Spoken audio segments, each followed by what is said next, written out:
Hello everyone and welcome to the channel. I'm Emmanuel, I'm an airline pilot, and today we are going to go transatlantic in the new Aircraft and Avionics update beta, flying the Citation Longitude. We're sitting on the ramp in Boston over here, and we will take our plane over to the business aviation airport of Zurich, which is Altenrhein Airport. A lovely little 7.5 hour flight, for you, specially summarized in a little bit less time. So let's head right over into our airplane and let's get started.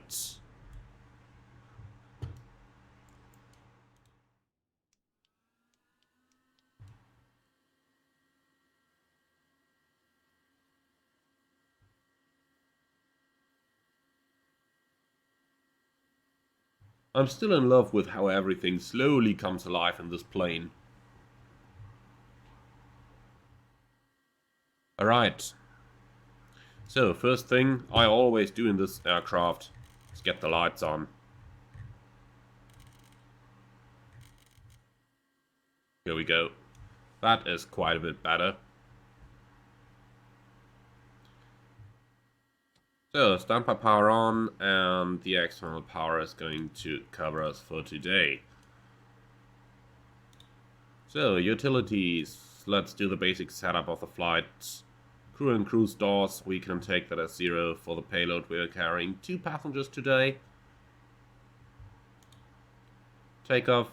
We'll synchronize the fuel on board with what we actually have, 14,500 pounds. And the reserves today are going to be just 1,245. As our main alternate is Zurich Airport.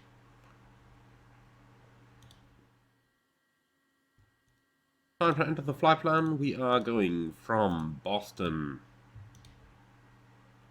And our destination is going to be Altenrhein Airport. And I do apologize to my American friends in advance for pronouncing this departure the Lobster 7. But here we go, and do note how it automatically enters all those restrictions over here, which I do really appreciate. So, for our routing then, we're going direct to Kennebunk VOR, and from there we'll take it direct to Albany. And we'll take the waypoint in Northeast USA.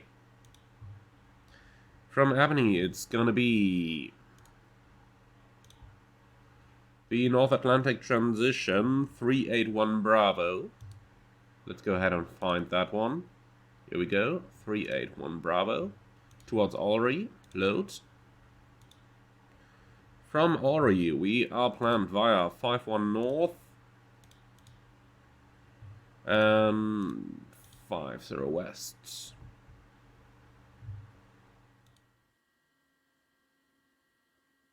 Next up, 53 North, 40 West.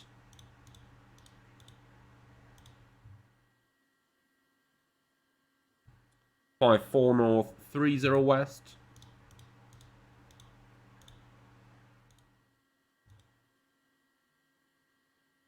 Five 4 North, 20 West.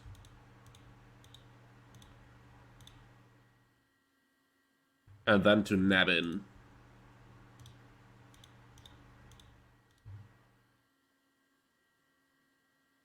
Okay, from Nabin we'll proceed direct to Slaney. And any of the regular transatlantic pilots will be familiar with those waypoints that are coming now. Okay, Slaney, loads. We are going via Upper Lima 9, and the exit point is going to be Biggin.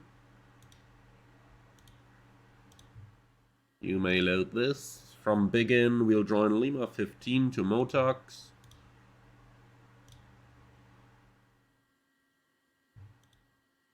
You may load that up, please. And then we're going via Upper Lima 15 to Begar.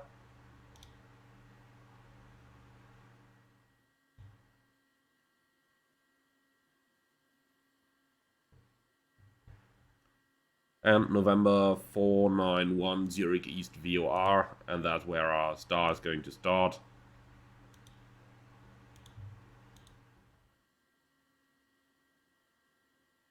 For the arrival, Zurich East 3 Hotel, and we are planned to land on runway 10, leading us towards waypoint C tower, and from there we can load up the ILS approach.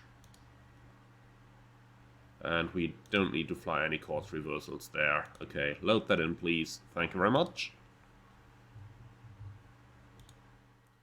One more thing for us to do right over here, and that is performance, takeoff data, Boston 15 right. Let's get the weather directly. Let's have a look what that is. Showing 150 at 4 knots, 10 miles, broken clouds, in-flight level 250, 6 degrees, altimeter 3042. Okay, and we might set that up straight away. PFD settings, altimeter in inches please.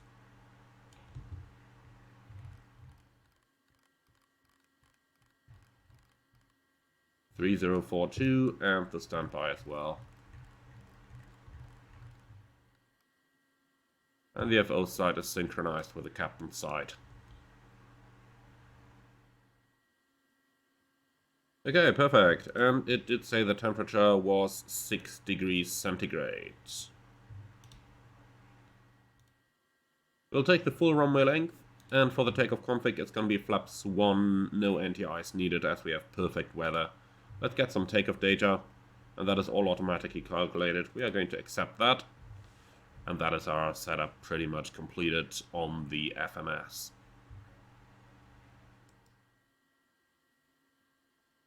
So let's have a quick look at the departure that we are going to fly, and we can fly that Lobster 7 departure. Once again, apologies for my pronunciation. On the Navigraph charts up here. So from runway 15 right, we're going straight ahead on a 150 heading, and we'll maintain this until, let's see, intercepting course 120 to task. Do not exceed 210 knots until 520, then as depicted en route to Lobster. So quick check that everything in here is actually correct. So heading 150 to intercept course to task, 210 knots on that one.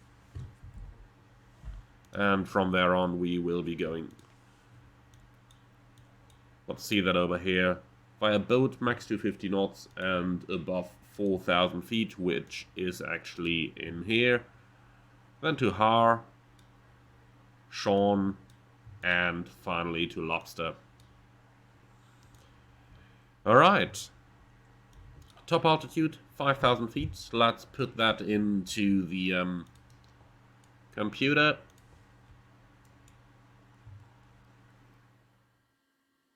And do note you can change between steps of 100s or 1000s by just clicking on the altitude knob. That does make life quite a bit easier, I have to say.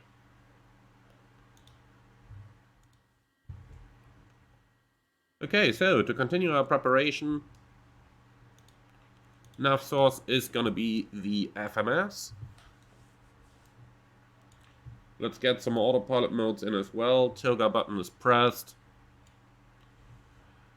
And we can stick with the map as we have it over here. This is going to be this is going to provide some nice taxi information as well, even though it's going to be just a short taxi over here to the main departure runway 15 right with today's weather. Okay, so not a lot more to actually set up for us over here. So let's quickly review all the systems, make sure the aircraft is fit to fly. We're showing all good on the electricals, hydraulics, everything's green as well. So is the fuel. Anti-ice, obviously good as well. On the bleed page, rather cold in here. Let's fire up that APU. And as the APU is coming up, do note the IPU gauge down here, giving us the information as it starts up.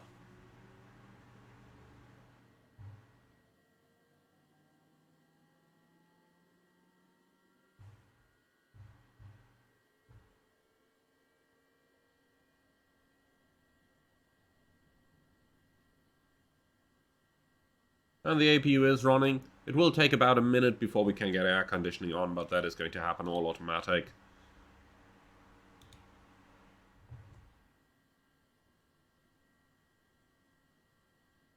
So, all the power on tests are completed.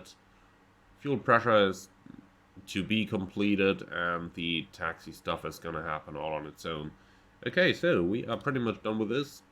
Summary page showing all good as well, so the airplane is fit to fly.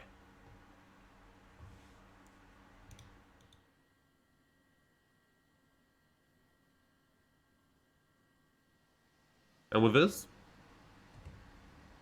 hear that air conditioning coming on there in the background.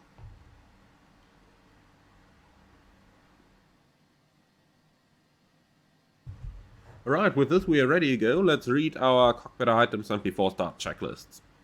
Circuit breakers in, standby power switch is test on, battery buttons on, voltage checked, electronic instrument system and CAS checked, oxygen system checked, hydraulic data checked, APU started.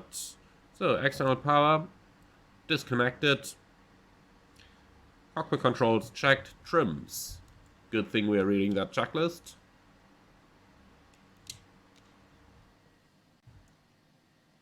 So let's use 2.5 units nose up trim there.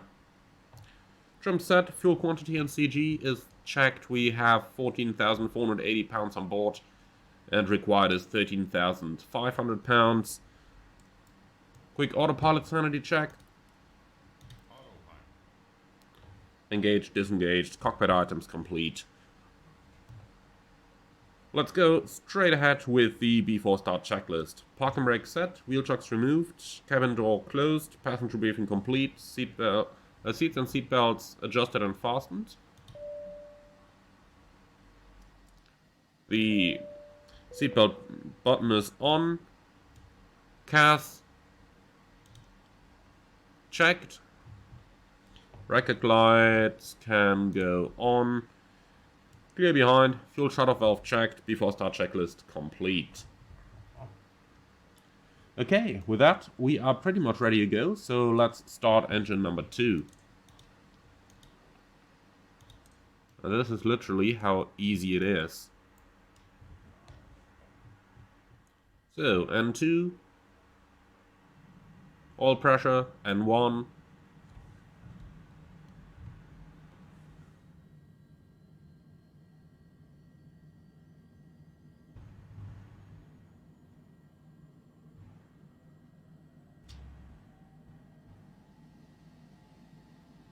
good start on 2, let's start number 1.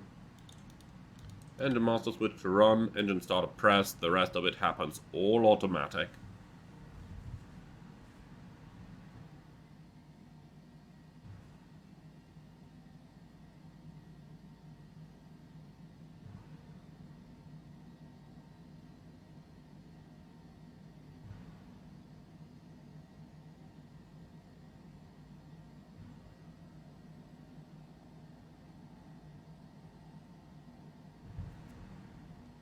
And we have 2 good starts.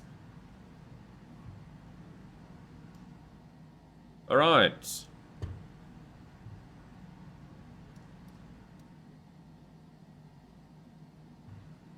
Flaps 1. Let's do the flight control track.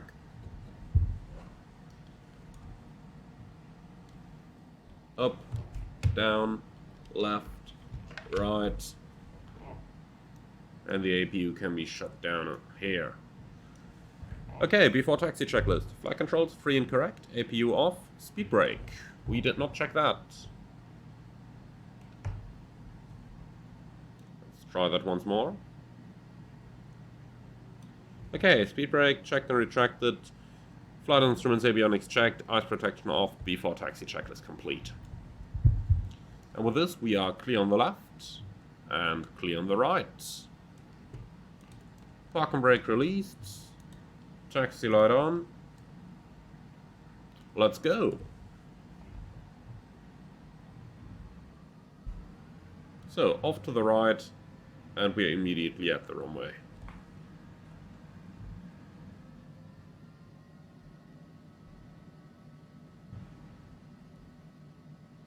The sun is just about rising above the horizon there. What a nice view this is.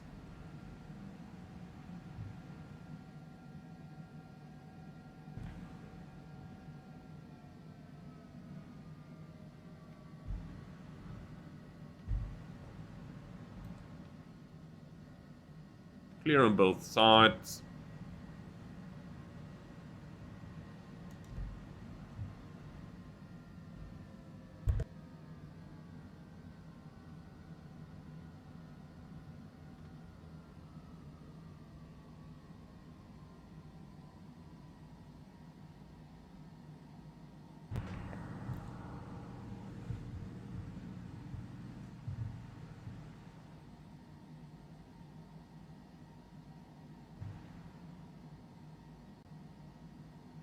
And we're straight at the holding point. So let's do the before takeoff checklist. Flaps set for takeoff, speed brake retracted, trims set for takeoff, ice protection off, takeoff speeds displayed, nav source, FMS, speed knob. We'll keep it in FMS. Crew briefing complete, weather radar off, before takeoff checklist complete. Let's go to the full map display over here, and with this I would say we are pretty much ready to go. Parking brake is off.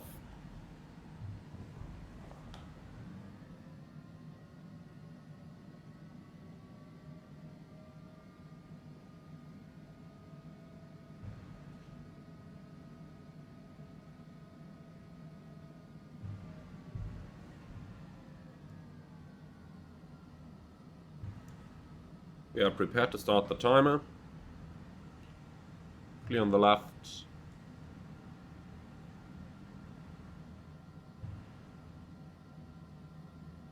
Timing.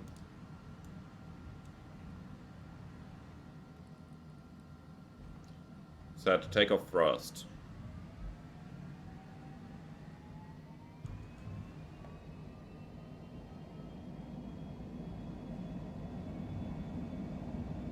Takeoff thrust set.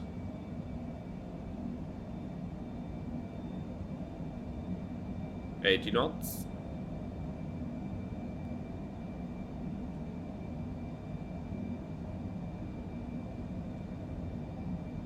V1, rotate.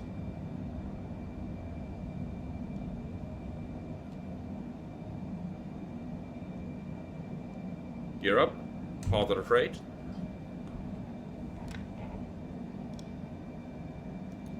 Nav.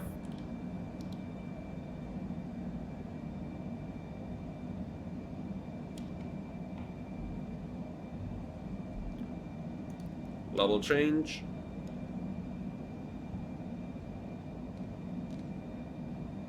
Flaps retract.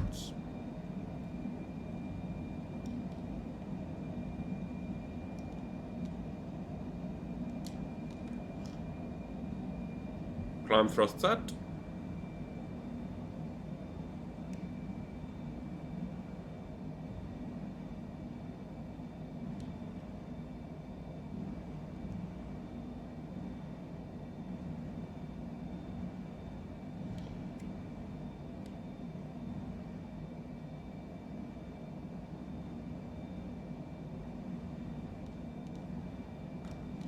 Right, let's put the autopilot and auto throttle on. And those can guide us all the way to Zurich across the Atlantic.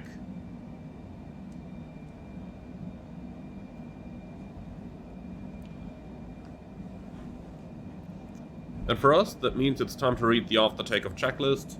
We have a landing gear, up, flaps, up, throttles, climb, ice protection off, pressurization, quick sanity check down there, and the cabin altitude is slowly climbing, even though it is indicating a little bit in the minus, but it did that prior to the takeoff already, so that thing is responding, it's climbing, that's good enough for me.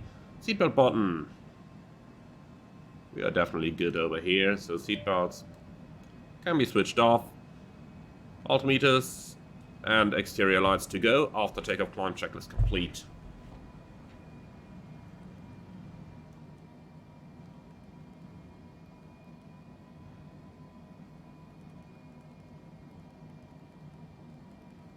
So let's go up all the way to our cruise level.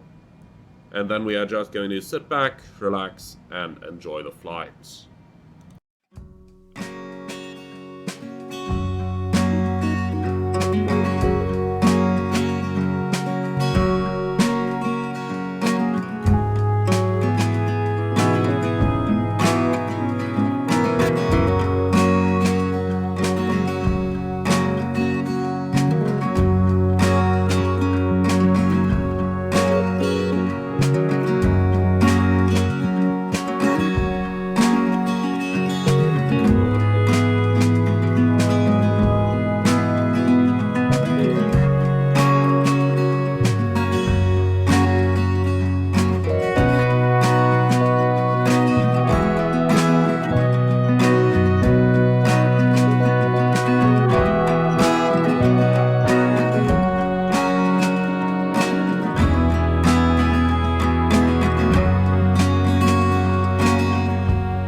Alright everyone, our rate of climb is really dying off here. And in previous versions, I always used the FDE mod from flightsim.to, which however is not compatible with the present version right now. So let's level off in 39,000 feet initially, and then we'll just take it from there and we'll do step climb as we reach as we burn off a little bit more fuel. And then we'll hopefully be able to go up higher later on. On Flight Radar, I did look at a couple of citation longitudes, as it is rather hard to find some reliable performance data for this airplane. So SimBrief said it could do it, and SimBrief said it would take approximately 23 minutes to get there to flight level 450. Now, in our case, we are now approximately 23 minutes in the air, and we've just barely made it to level 390. So we'll have to take it from here. Let's also quickly go ahead into the flight management system and reprogram that VNAV cruise part. We're planned to fly here at Mach 0.80, so let's go into pilot defined cruise, and it's going to be either 320 knots or Mach 0.08 exactly. So that is a little bit more fuel conservative than the maximum speed schedule that would have been in there by default. So nonetheless, we're still doing 500 knots over the ground, and this is probably only going to get faster as the wind is going to increase during the flight. Also, we do have a little bit of fuel to play with, as we did take quite a bit more fuel than planned. So we went off with a 14.8, and we should only have taken 13.6. Now those 1,000 and a bit pounds cannot explain the performance difference, so they can't explain why we can only make it to 39,000. But looking into the flight plan, we're supposed to have an average fuel flow of 1,617 pounds per hour, and the airplane is right now doing something in the region of 1,900-ish. So we're still rather heavy, as we've just taken off and still have all the fuel to burn. So I would say, even though we are flying a little bit lower, we are burning a tiny bit more fuel, but we do have that extra fuel available. So for now, we are just going to take it from here. We have a time to the top of descent of 6 hours and 8 minutes. So in order not to make it too boring for you guys, we will fast forward a little bit over here. So from here on, sit back, relax, and enjoy the flight with us. I will get back to you as soon as we are actually reaching our top of descent or our points where we can do the step climbs.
And here we are on the other side of the pond. Just about 6 minutes from our top of descent into Altenrhein, or the Zurich Business Airport. And we have to start our approach preparation. So, let's have a look into our charts and see what we are about to do. This is the arrival we are going to fly, the Zurich East 3 hotel arrival, from Zurich East to waypoint 685 and then on to Seator. We have a couple of restrictions on there. Let's have a quick look into our computer to make sure that we actually have all of those in. So from Zurich East we are flying to Zulu Romeo 685 at or above 6,000 feet, which we do have in here, and from there on we continue to Seator at above 5,000. From Seator we are going to join the ILS approach for runway 10, but let's just quickly make sure that that is actually the approach we'll have to fly. We'll go to performance, landing data, and then let's see Altenrhein runway 10, let's get the latest data. Wind is variable 3 knots, 4 degrees and 1017. Perfect, so that means we can use the runway as we want to. Let's load that weather data in. Runway, we check that all the information in here is correct. And we can do that by having a look into the airport chart down here. Here we go, 4,774 feet. So even a slight bit more than what we have in here as the landing distance available. But I guess this probably removed the displaced threshold that we can see on the charts over here. Landing config is going to be flaps full. We won't need any NTIs. Thrust reversers aren't yet enabled in here. And the auto throttle will be off. So let's go landing data, and we're going to accept the data that it calculated over here. And we do note that it does say we require 3,000, so we need about 75% of the runway for our actual landing. Then let's go ahead with our approach charts, and we have the ILS frequency 108.75, which is going to go active on both radios.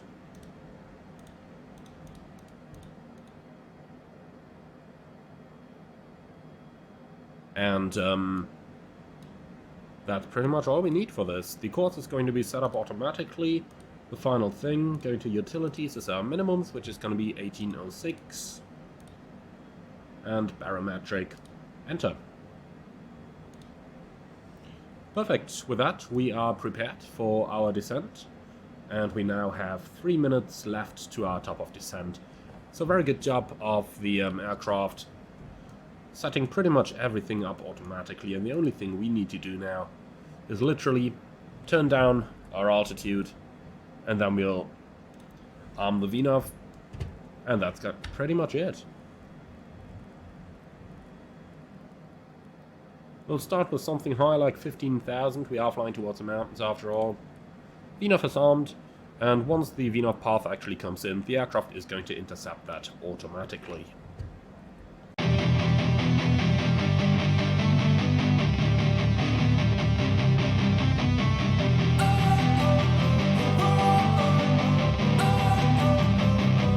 Don't wanna sleep in, cause I got something to prove. I gotta take what I hate and finally make a move. I think of you and all the shit you don't do. Well, I'ma make hella sure that I don't become you. I have no regrets, yeah, I'll tie up my chest. I'll never forget what it's like to be in debt. Been stabbed in the back bed, I'll show you what happens. Pass me the mic and I'll show you with action.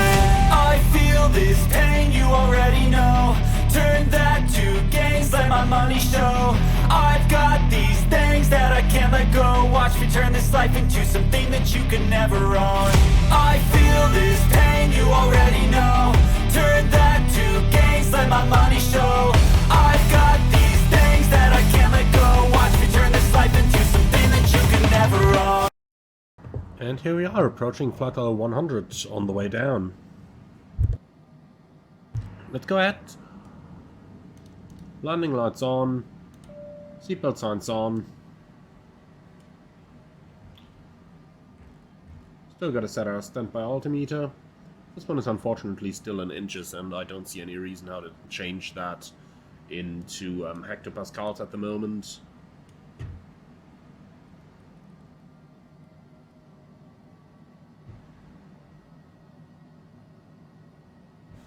So the aircraft's reduced to 250 knots, and we are still descending along the star. Can select our altitude down to 5,000. The aircraft is nonetheless automatically going to level off at 6,000, as we can see the restriction up here, for as long as we're in VNAV mode. On the synthetic terrain we can already see our airport back there. Looking outside though, everything's in clouds.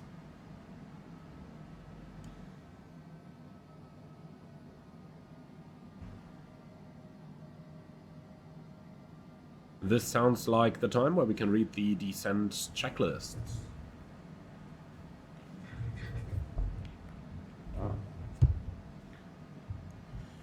So, pressurization.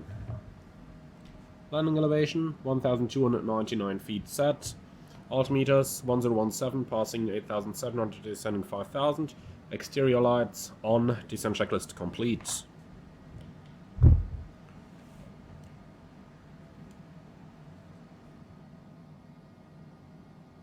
So from CTOR we are going to start the approach. CTOR is about 10 miles out from the landing runway, so our VNAV should start reducing automatically by the time we get there.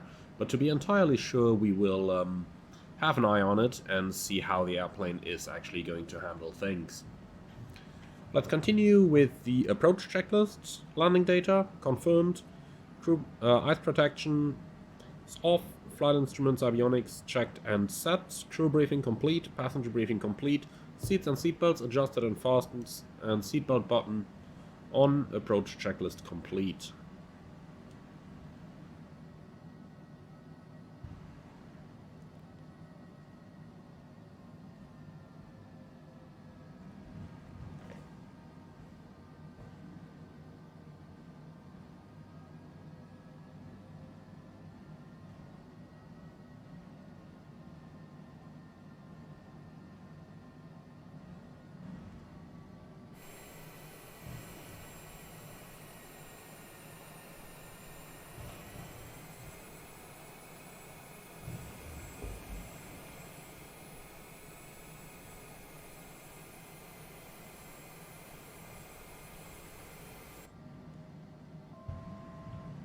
We're about to enter the clouds. Let's put the engine anti-ice on.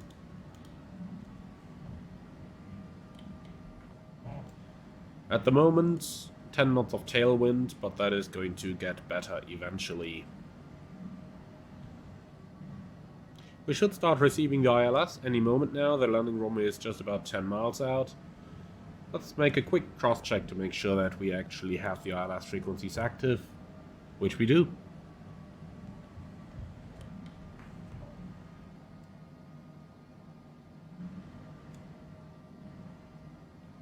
Okay, leveling off in 5,000. Let's start reducing our airspeed. Not 100% sure why that speed bug started increasing all of a sudden. Okay, it looks like it's not switching automatically. Then we'll just manually go to the localizer. And we have localizer capture.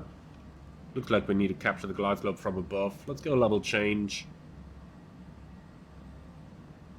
I wonder why the ILS did not just show up automatically like it did on my first video. That is what currently caught me out here. Well, then we'll have to use the speed brakes for a bit.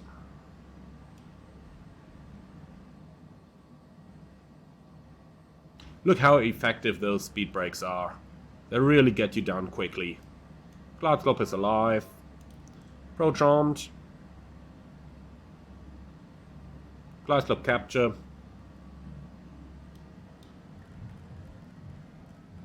Missed approach going in, and we can start reducing our airspeed. And in a 737 at this point, 4 miles out, 200 knots, we would be hopelessly lost. But the longitude really manages to slow down very well, so you can see how easily it's losing that speed. Let's go flaps 1.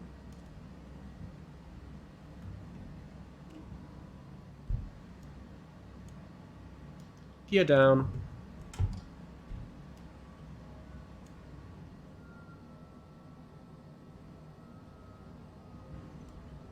Flaps 2.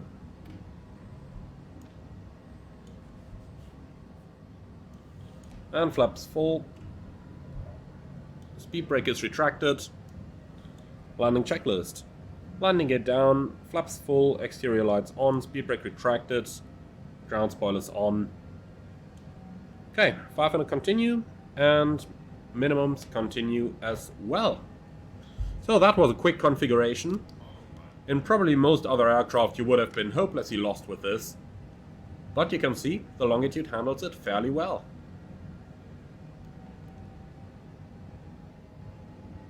I'm going a bit below the glide on purpose here in order to actually make our aiming point. And here we go. Ouch, that was positive landing. It felt like that flare just didn't have any effect whatsoever. Okay, we have 100 knots. 80 knots.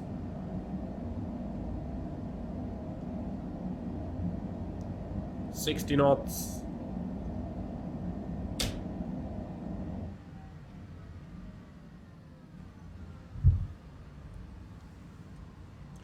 And here we are, welcome to Altenrhein Airport. We'll let the airplane roll to the end, we'll vacate the runway over there.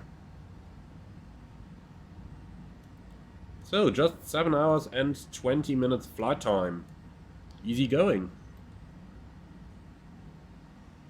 Actually, this does not look like an exit where we want to vacate with an aircraft like this. In that case, we'll have to backtrack.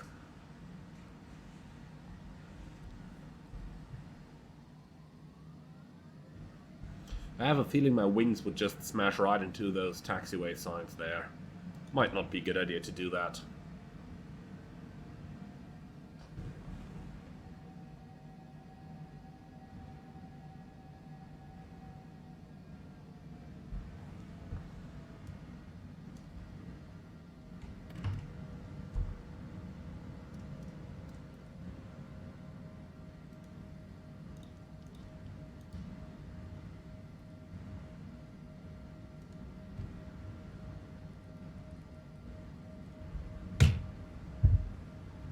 So, after landing checklist, thrust reverser stowed, flaps retracted, ice protection off, exterior lights set, after landing checklist complete.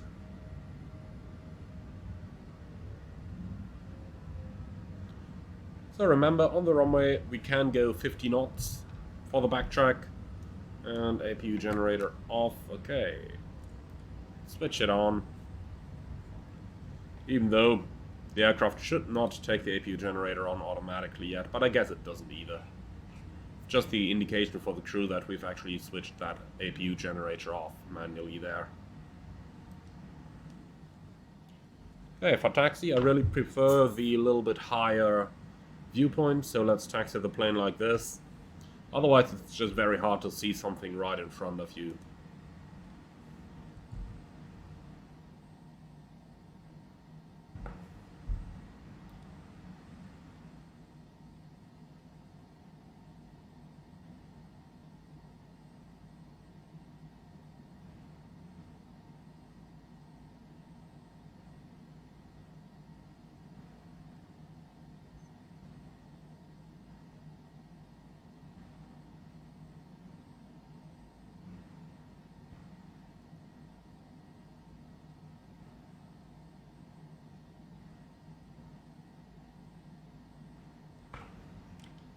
And here we are. Brake set, APU running, let's shut down the engines.